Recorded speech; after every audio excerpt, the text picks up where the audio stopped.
How are you today? I want to back up just a little bit and go back in the second part of how I got started um, to my childhood and when my mother passed away. But first, I want to read you a statement or a group of statements that were written and pronounced by Gandhi. And here's what he said: Your beliefs become your thoughts become your words become your habits become your values, and your values become your destiny.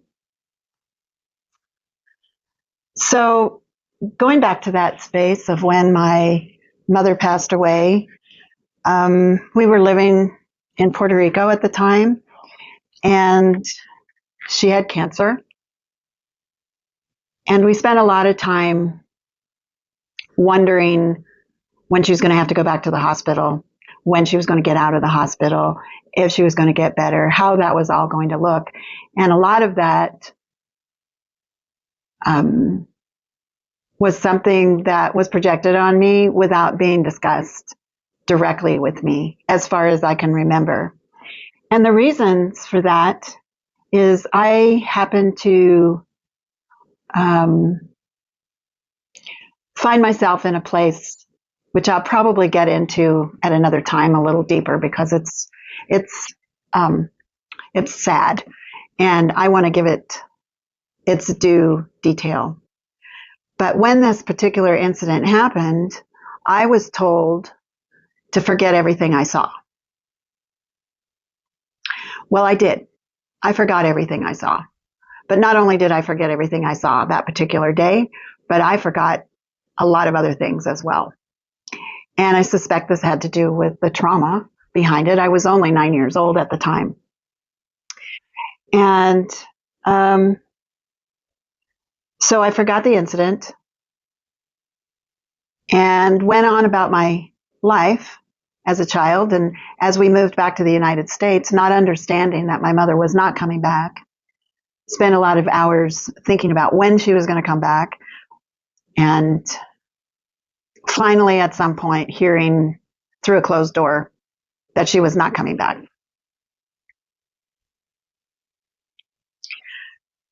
So, as that happened later on in my life, as I became a teenager, my father had remarried, and my stepmother did the best she could with what she was gifted with in her life as my stepmother, as a preteen and a teenager. But it wasn't easy for her, and it wasn't easy for me, and I didn't make it easy. And those things I regret. But, you know, moving into these teen years and not understanding why I was feeling the way I was because I had been hypnotized into forgetting, I was behaving in a way where my psyche was not in the same realm that I was. And this probably doesn't make a whole lot of sense at this point, but, and some of you maybe it would, but my grandparents, my father, my stepmother, my teachers and mentors, they were all doing the best they could with me. And I wasn't an outrageously misbehaving child. I wasn't outrageous in my behaviors, but outrageous enough. And not understanding why I was feeling the way I was, I just went down this path of unworthiness and feeling like I was not good enough for just about everything. And at the same time, being very competitive and striving for perfection. And it was a very confusing way to live. And I lived that way most of my childhood into my teens and into being a young adult. Having, different relationships with different people and not really understanding, where I really stood with any of it and not really understanding how to be in situations. And so The point I'm trying to make here with this story is that I began to look for answers. And as I began to look for answers, I found answers with health and fitness. And of course, my fitness became a way to compete and to prove my worthiness in the world. And so I played racquetball, I did race walking, I did gymnastics, I did all the things that people do when they are in love with sports. I played softball, I played women's softball. I did all of these things and I did them well. I became a fairly good athlete. And yet at the same time, still not feeling like I was worthy of it. And so I started looking then into diet and going to extremes with my diet, being very competitive with my diet. And all of these things drew me closer and closer to where I am now, mainly because of unknown forces to me at the time. And when my children, I had 3 children, I have 3 children who are all adults now, but when they were young, certain things came up and I happened to get into a situation where I was able to take one of my kids to an acupuncturist, and the acupuncturist gave him some herbs to take. And so I gave him the herbs and the problem went away, or at least mostly went away. And I'm flabbergasted by this because that was not part of my upbringing. My upbringing was mainly you get sick, you go to the doctor. And of course, having a mother with cancer and passing away from cancer, that was the paradigm. And at the same time, not having trust in that paradigm because none of the things that they did for her helped. And in my little brain at the time, that became a lack of trust. So I started researching these herbs. I couldn't believe it. I couldn't believe that this would happen, that you could actually help yourself with natural plants. And then I started realizing that where I was with diet was actually a good thing because it was real nutrition. At the time, it was, I got to keep my weight down. I got to keep this. I got to be fit. I got to be able to, perform at a peak capacity. But as time went by, I started realizing that the way I was feeding my family could keep them well, along with the herbs that I began to research and learn about. And the gentleman that I got my first information from was a man by the name of Michael Tierra. And he was a renowned herbalist in the town where I lived. And so he was willing to point me in the right direction. And so I just began my research. I just studied every herb, and then I would get some of those herbs and try to make something with them, either teas or tinctures or use them in foods. And it just kept landsliding into more and more interest. And then I took a couple of herbal classes and I actually went to university and studied nutrition. And those things propelled me again further into using teas and herbs, and found myself chasing my kids around to get them to take their echinacea so that they could get over a cold or would not catch colds, or whatever my point of focus was at the time, which sometimes became kind of hilarious because my kids thought this stuff was terrible tasting. But as things turned out, it worked. And then I just started messing around with herbs. In the meantime, I'm also a Java junkie. I'm a coffee drinker, and I'm drinking a lot of coffee, to the point where people were saying, maybe you ought to quit drinking so much coffee. And so I'm drinking herbal tea today. And so one time when I was ordering my herbs, some gunpowder green tea came. And I said to my husband, Bob, I said, okay, today I'm going to drink green tea instead of coffee. And then one day later, I'm going to drink green tea instead of coffee.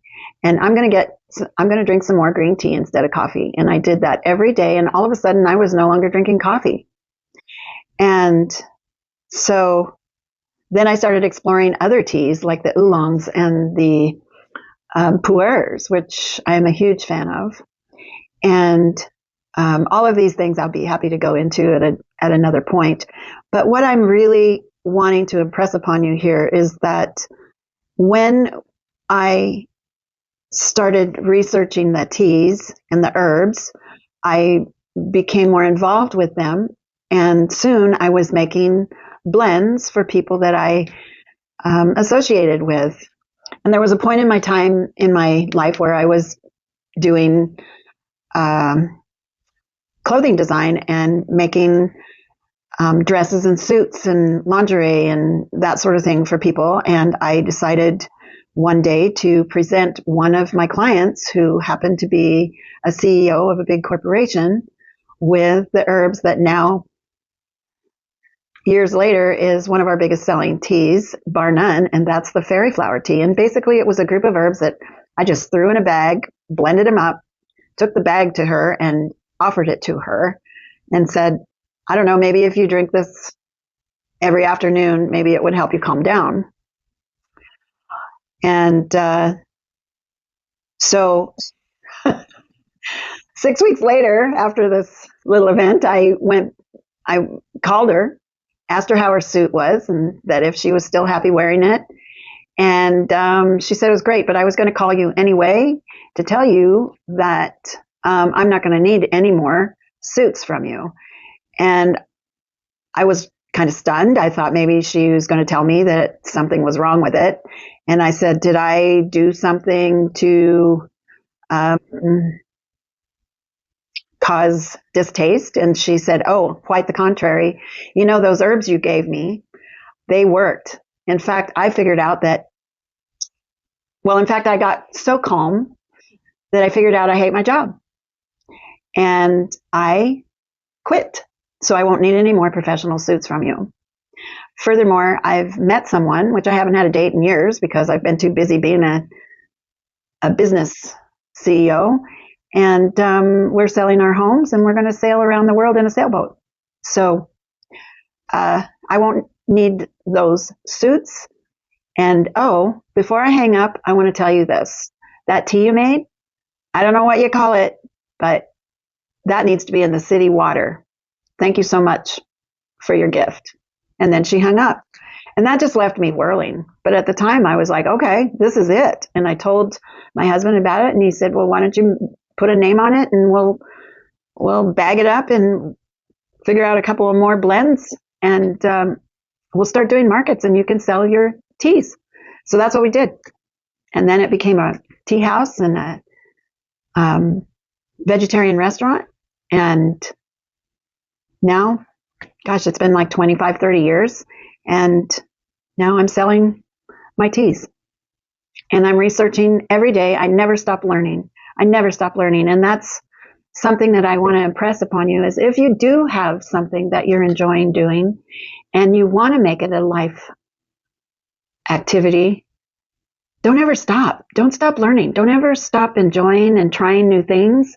And give yourself the space to learn and to enjoy whatever it is that you're doing. And it doesn't have to be a business. It can just be something that brings you great joy. But I have gotten great joy out of making herbal teas, and I've helped a lot of people, and people have told me how much I've helped them. So I've really enjoyed it, and I'm continuing to do it. And that's how I got started. And so I'll cover some of these things I mentioned a little deeper, and I'll talk to you about some of the teas. And by the way, the tea I'm drinking today is our Mindful Pleasures. And it's a group of herbs that help oxygenate the brain so that you have clearer memory, you have more clarity. It's actually quite nice and relaxing to drink as well. And it's just got some sage and ginkgo and cloves and ginger, and it's got some rosemary and hibiscus and a little bit of yerba mate, which yerba mate, yes, is a stimulant. It does have a little matine, which is a derivative of caffeine, but there's not enough in there to send you over the edge. It's just enough to carry these herbs into the body as a carrier so that you have enough stimulation to get that brain oxygenated. And it's really quite pleasant. And if you are interested, you can check the link below and go to the website and pick up a can of Mindful Pleasures and take a look around. There might be something else that you find interesting there. Also, don't forget to subscribe and share if you want to have some more time with me. And if you want to put something in the comments about how you're doing today, I think that's where I would like to go with this now that I have given you the introduction as to how I got where I am. So yeah, let's have tea together. And I hope your day is great. Thank you for watching.